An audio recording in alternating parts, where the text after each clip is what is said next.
According to Pew Research, the net worth of white families in 2013 was $141,000. For black families, it was $11,000, even less than the $19,000 it was in 2007. Whoa. According to economist Edward Wolf of the University of New York, excluding vehicles and other durables, the median black family worth is just $1,700, while 40% of black families have zero or negative wealth. White family worth, in terms of financial worth, is 69 times more than that of black families. Given this disparity, how can you argue that racism is not a driving factor in income inequality? Because it has nothing to do with race and everything to do with culture. And when you have a culture that doesn't, you know what? Explain to me. You explain to me why black kids aren't graduating high school. Explain that one to me. Ooh. Explain to me why black kids are shooting each other in rates significantly higher than whites are shooting each other. Explain to me why 13% of the population is responsible for 50% of the murder. Explain to me why the number of black kids in prison, not for innocent reasons, not for walking down the street and getting pulled into a prison, is so high. Explain, if it has nothing to do with culture, explain to me why the single motherhood rate in the black community jumped from 20% to 70% in the same course of time that the civil rights movement has made such tremendous strides. Is America more racist now than it was in 1960? And if it is, please explain to me how that happened. Whoa, as soon as he sat laying down the facts, they got quiet. Look at the way their face expression changes as he was going down the list. You see how quick their face expression changed? Now, let's see them answer that. Because you know what? They can't. But let's see. So what do I think those riots are? I think they're depravity. I think they're thugs. And I think if you really want to make a difference, Thurgood Marshall, who grew up just 2 blocks from there, did such a thing, who was a contemporary of Martin Luther King. Now I'd like to skip over to Dr. Seacrest. I look at the Baltimore uprisings as more than just riots, right? I hate the idea when you say thugs and riots, right? White people riot as well. When y'all win Super Bowls 2 years in a row, y'all get off the hook. Don't make it seem like it's just Baltimore getting upset. So my 30-second answer is I feel the frustration of what's happening in the community, and I think it's a symptom. The uprisings are a symptom of a pressure that's been unaddressed for too long. I'm offended by the language of uprising applied to people who are breaking into other black people's stores and looting them. This is a lack of values. And people who are destroying private property, destroying cop cars, in an uprising against what exactly? Against the black police chief, against a mostly minority police force, against the black mayor, against the black president, against the black attorney general, against against a city council that is 9 of 15 are black and all 15 are elected Democrats. What is the uprising against? What is it seeking to achieve? I still don't see what exactly the riots are seeking to achieve. Bottom line is, this is all, it all could be boiled down to just act like a mensch. Act like a human being. Honestly, it's not useful to riot, it's not useful to break things, it's not useful to throw rocks at people. And the idea that we're supposed to sort of correlate your level of outrage. I'm going to stick to the 30 seconds on this. The last Charles? sentence. The last sentence. Yeah. The idea that we're supposed to correlate your level of outrage with a certain level of justification. In other words, the more outraged you are and the more angry you are, the more justified you must be, is absolute nonsense. Yeah, you can't go around, and especially when you do it to your own neighborhood. You think that owner wants to stay there, rebuilt, okay, you know you got insurance coverage, rebuilt, and pray that this doesn't happen again. Because if it does, you got to do this all over again. That means eventually taxes are going to be getting raised in that area. You're already in poverty. That's why I don't understand why they do it to their own community, like they're doing it to their own people. That's the store that your own mother gets up to in the morning when she got to go grocery shopping and go to bring home food for you and your family. I can never I don't understand that. Like, it never made sense to me. It just never made no sense to me. And I see a lot of stores. I got to do that video. So make sure you guys look for that video later in the week. Walmart is starting to close down stores in the black community because there's too much stealing, there's too much theft. They can't keep up with it. Now you see what's going on there now? No. What's the next Walmart you got to go to? Maybe across town. See, we don't think before we act. And see, that's what Ben is saying. It does not. What does that prove? When you go in your loot store, you destroy it. What does it prove? Right? What point is you making? Besides ruining your own community, you're making it harder for yourselves.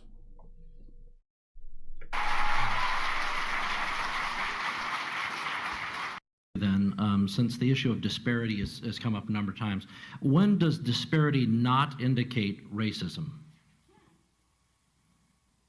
Level of effort. Statistical disparity. For example, overwhelmingly men commit crimes more than women, but we don't say that the Justice Department is sexist. So, is there a line that you draw for yourself, or is there some way that you interpret statistical disparity and you determine that that is not a racial disparity, it's something else?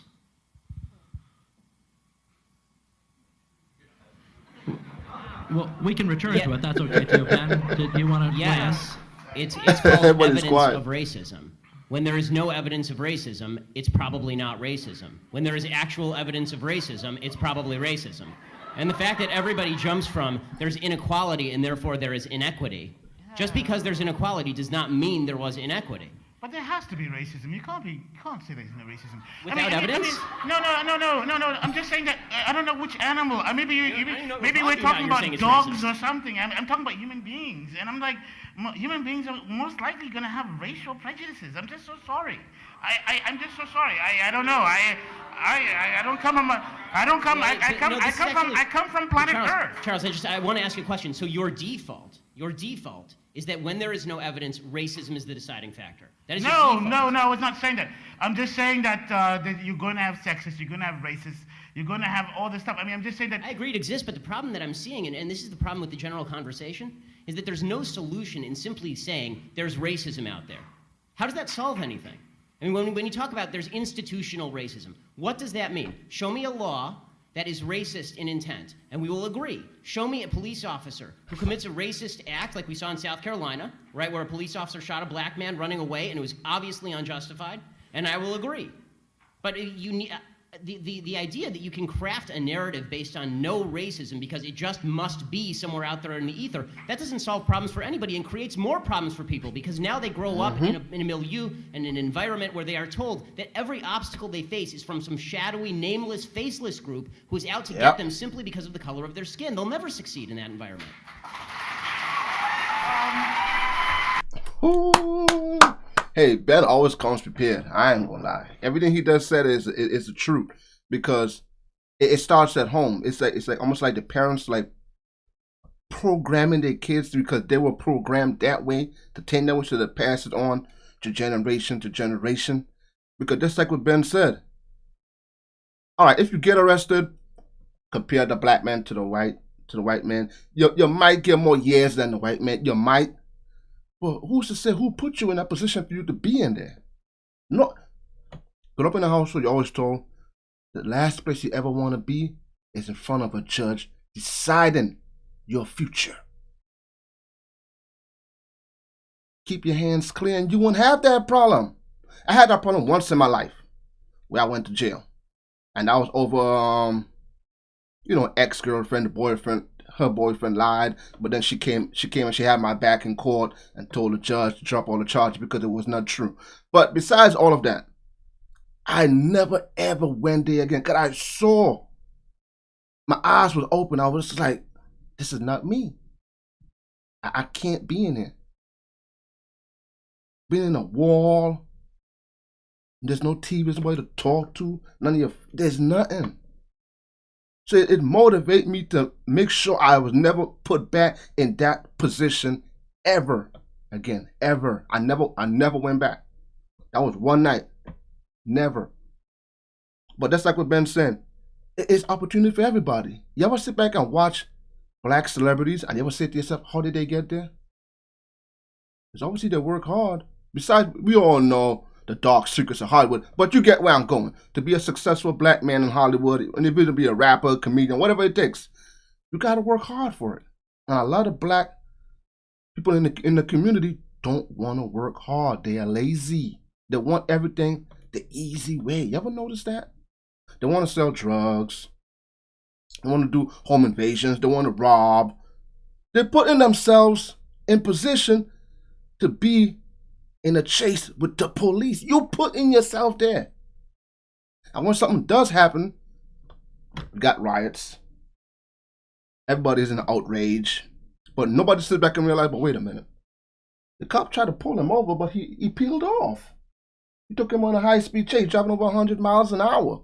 We won't point those facts out. We will never point that out. And that's the problem I have with Black Lives Matter. They won't point out the common logical sense, what you're supposed to do if a cop pulls you. I saw a video. I'll let it continue playing. Let's leave it with this. I saw a video. A cop pulled a black guy over, right? He pulled him over. He said, sir, and the black guy came out the car. The cop was like, sir, no. Sit down. Don't come out the car. Just sit down. Relax. Sit down. I pulled you over because you know you were speeding. Oh, I was? Yes. You were doing 55 in a 30. Cop told him. The cop said, sit down. You know what the guy tried to do? He tried to grab the cop's gun. Now, how do you think that was going to turn out? I'm going to leave it at that.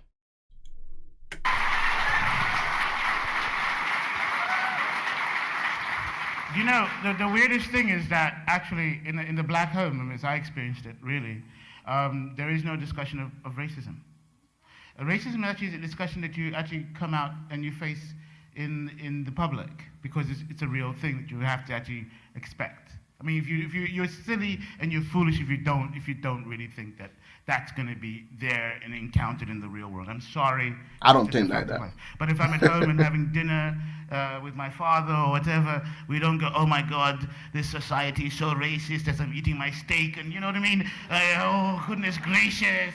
Oh, I can't bear it. My black skin's causing. I mean, no, we don't talk like that. Actually, we don't talk like that. We talk about, my God, Aunt, what's her name? Oh my God, she's got to take some pills because she's off the register. I mean, it's just like, these are the conversations we have at home. We don't have these kinds of conversations that we're having right now. At least in my childhood, we didn't have them. And I'm watching the people I knew growing up in the black neighborhood, I didn't hear anybody really talking about race when we were at the dinner table. I mean, that's true. That's true. Pop up, unless it was an issue, it was on television, but mostly it was about family and regular life. But I just want to say, everything he's saying there is the truth, because the way I grew up, I never once heard about it. Unless something that happened on the news, or you heard somebody over talking about it, we never talked about it. It's true. I disagree. I have to tell you, even in my culture, there is an underlying racism. And I know that the panel today, and especially with what's going on in America, we're talking about white on black. But look at their faces. I cannot wake up in the morning and not think. I'm sorry, I had to pause it, guys. I had to pause it. Do you see their face and their expression? Look at Ben. Look at the black guy. Look at the lady. You just can't make this stuff up. Think about, intercultural racism, okay? I'm not Mexican enough. Why? Because I'm articulate and because I have straight hair and I can wear high heels. I don't have a tattoo on my neck. Yes, there is a huge problem with racism no matter if you're light-skinned or dark-skinned. Absolutely, there is intercultural racism. It's absolutely underlying. And why you may not talk about it, your grandmother will have the favorite grandkid. If she's the lightest one with the good hair, that becomes the favorite grandkid in our culture. And that's, unfortunately, even within our own cultures, we tend to look upon, the color of each other's skin and how much education we have. And if my uncle has done time in jail, which, he has, then he becomes more Mexican than I am. What is up with that? I mean, it's sad, but it's true. It's absolutely true. It's like I can't eat spicy picante sauce, so I'm not Mexican enough. It's true, in every culture, whether it's Asian, black, Mexican, there is, while you may not have grown up talking about it over your, tea and toast. I mean, in my family, if you're not a doctor or a lawyer, you're not Jewish. You're not Jewish enough. It's true. That part is true. This entire time, I've been trying to think about your initial question about disparities. Are they automatically tied to race? And at first, I think all of us were stumped because we were trying to think of the instances. I do agree that they are separate, that they don't necessarily correlate within itself. There are disparities. NAACP, we are the experts inside of the nation of bringing in the racial lens for all of the work. No, they're not necessarily going hand in hand, or they're not necessarily tied to each other. So that's how I would answer it. No, they don't have to go together. My job as a civil rights attorney is to be able to make you see race at every given opportunity, but no, it's not present in each and every single disparity. To your second... What are the standards? What are the standards, the difference? I mean, you said that you want people to see race in every single issue. Where So it's present. Where it's present. Okay, so for instance, if we're what's talking... your standard as to where it's present? Absolutely. What's my... take something as simple as if we're talking about a disparity, say men and women. My job would be to show what does that look like when you have women from a different group, communities of color. What does it look like when we're talking about a woman who's working or stuck in a minimum wage job, not as a starter, but for her career? Right. No, I guess the what does question that I'm look asking like? more And so specifically. we bring in the racial dynamic of Right. how that affects. No, I understand that. The question that I'm asking is, when do you decide something racist has occurred? Racist? Yes. When can you decide that an act of racism has occurred? Because if you have just a statistical disparity, has an act of racism automatically occurred? That was David's basic question, I think. Right. There's obviously there might be there will be a disparate impact on different groups of people. That doesn't necessarily mean, I think what you're saying is, doesn't necessarily mean something racist is going on, even though there's a racial impact. So the question was about where do you draw the line between something that might have a racial impact but is not inherently racist. Yeah. That was a great topic and discussion. Everybody handled it pretty well, and I pretty much said everything I got to say throughout the video. And it's less like to what the Mexican lady was saying, how there's racism between her own people. That is very true. In the black community, there is racism between the light skin, the dark skin, and really dark skin. Like, I know some kids I went to school with, they got picked on by other black kids by how dark they were. But we talk about racism. We make fun of our own people just because they got a darker skin tone than us. So see, that's part of something I don't understand. But we're quick to cry racism, and especially kids now in this generation that never experience like the real root of racism. Every little thing that happens, let me know in the comments. Every little thing that happens is racist. Let me know in the comments. I have never seen this, even in 2012, 13. I have never seen, as time went by, I have never seen this many people complaining about racism. And racism, and well, agenda is up there too with that. This high before. I have never seen it this high. And we came so far as a community and people that we should be progressing. Like, we evolve into that next step because we came so far. Because racism is not as close as how it used to be. And we all know that. We all know that. Look how many black celebrities they are. Look how many black successful YouTubers they are. Let's look at it. But if you want it, you have to work hard for it. And nothing will be given to you just because of your skin color. Just because they feel bad because what your ancestors been through. No, you got to work for it like everybody else. Yes, we know it favors some people in some occasions. Some, not all of them. But let me you guys think about this in the comments. And it's sad, just like what the Mexican lady was saying, there is racism between your own race. It is. And we are quick to, it's almost like we're crabs in a barrel in the black community. And nobody's standing up. I've seen a few celebrities that I've seen that I didn't even know that they spoke about topics like this. And it opened my eyes, like it motivated me a lot more. You want something in life, you have to be persistent and work hard for it. No, you know what? I'm gonna say nothing. I'm doing a Candace Owens reaction video. I'm gonna keep it for that video. So make sure you guys look up for that soon. Until then, give me guys think about this topic in the comments. Peace out. You guys have a blessed day.